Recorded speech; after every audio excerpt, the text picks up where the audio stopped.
चला, आपला पराठा छान भाजून निघालेला आहे, आपण काढू। नमस्कार मंडळी, मी स्नेहल तुमच्या माझ्या किचन मध्ये मनापासून स्वागत करते। ह्या 3 मिरच्या, थोडा अद्रक आणि लसूण आणि अर्धा चमचा जिरे, अर्धा चमचा ओवा, थोडस मीठ टाकूया आणि आपण आता हे जाडसर वाटून घेऊ। हे बघा मंडळी, आपण हे छान वाटून घेतलेलं आहे। हे आहे मंडळी 2 वाटी गव्हाचं पीठ, 1 वाटी ज्वारीचं पीठ। ज्या वाटीने गव्हाचं पीठ घेतलं त्याच वाटीने ज्वारीचं पीठ घ्यायचं आहे।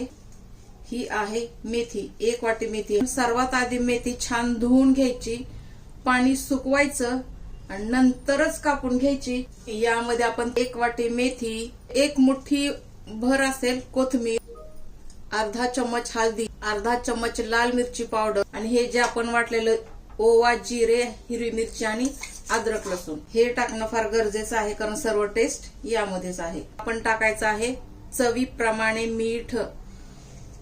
तर मीठ कधीही चव बघूनच टाकायचं आहे, कारण आपण सुरुवातीला पण थोडस मीठ टाकलं होतं।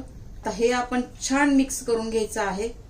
मिक्स करून थोडं थोडं पाणी टाकून आपण पीठ छान घट्ट मळून घ्यायचं आहे, जसं की आपण पुरीला मळतो। या अगोदर पण मी एक मेथीच्या पराठ्याचा व्हिडिओ टाकलेला आहे, तो पण तुम्ही चॅनलवरती जाऊन बघून घ्या। आता यामध्ये आपण थोडं थोडं पाणी टाकूया। कधीही पाणी टाकताना थोडं थोडंच टाका। जास्त पाणी टाकलं तर काय होतं, पीठ पातळ होऊ शकतं। हे मळण्यासाठी असं मोठं ताटच घ्या, यामुळे काय होतं, पीठ छान मळलं जातं। गहू आणि ज्वारीचं दोन्ही पीठ मिक्स करून धपाटे पण केले जातात, जे आपण कपड्यावरती थोपून करतो। त्याचा व्हिडिओ पण मी चॅनलवरती टाकलेला आहे, तो पण जाऊन तुम्ही बघून घ्या। प्रॉपर गावच्या साईडला कसे आपण धपाटे बनवतो तो व्हिडिओ आहे, तो नक्कीच जाऊन तुम्ही बघा।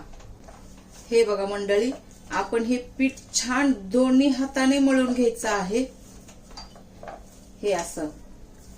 चला, हे पीठ आता छान मळून झालेलं आहे। आपण हे 10 मिनिटासाठी रेस्टला ठेवून देऊया। पीठ कधीही 10 मिनिटाच्या वर ठेवू नका, कारण पीठ लगेच पातळ होतं। कुठलंही पीठ, गव्हाचं पीठ, चपातीचं पीठ, फक्त पुरणाच्या पोळीचं पीठ तुम्ही कितीही वेळ भिजू घाला। चला मंडळी, आपण आता हे ठेवून देऊया। चला मंडळी, 10 मिनिट झाले असतील।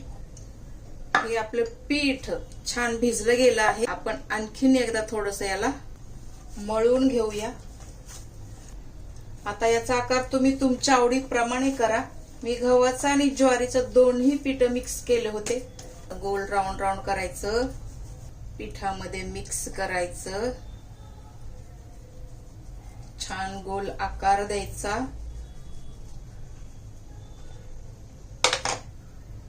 खाली थोडं पीठ स्प्रिंकल करायचं, लाटणं घ्यायचं आणि छान अलगद अलगद हातानं राऊंड शेप द्यायचा।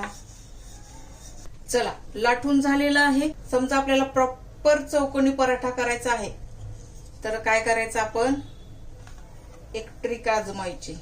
ही कशी वाटली मंडळी, आवडली ना?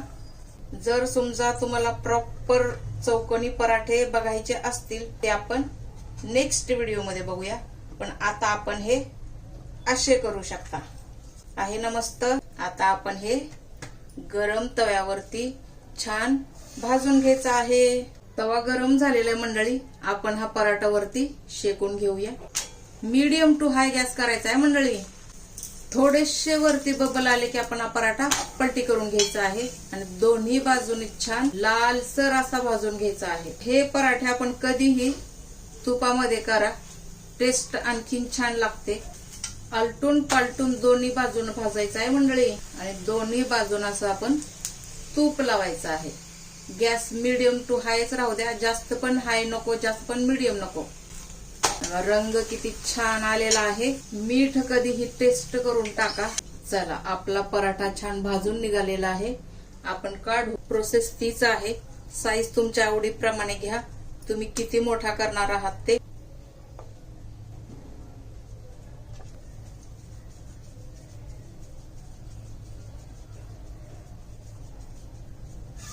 मेथी आणि बटाटा मिक्सचे पण पराठे मी दाखवलेले आहेत, ते तुम्ही चॅनलवरती जाऊन नक्की चेक करा.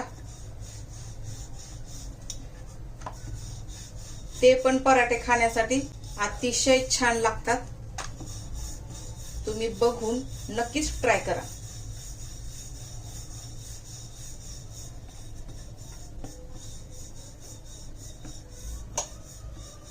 याला पण असंच आपण चॅनलवरती नवीन असाल मंडळी तर चॅनलला सबस्क्राईब करा, तसेच बेल आयकॉन क्लिक करा. आता आपण हे पराठे छानपैकी शेकून घेऊया. हा पण असाच भाजून घ्यायचा आहे आपण दोन्ही साईडने. हा पण आता आपण पलटी करून घेऊया.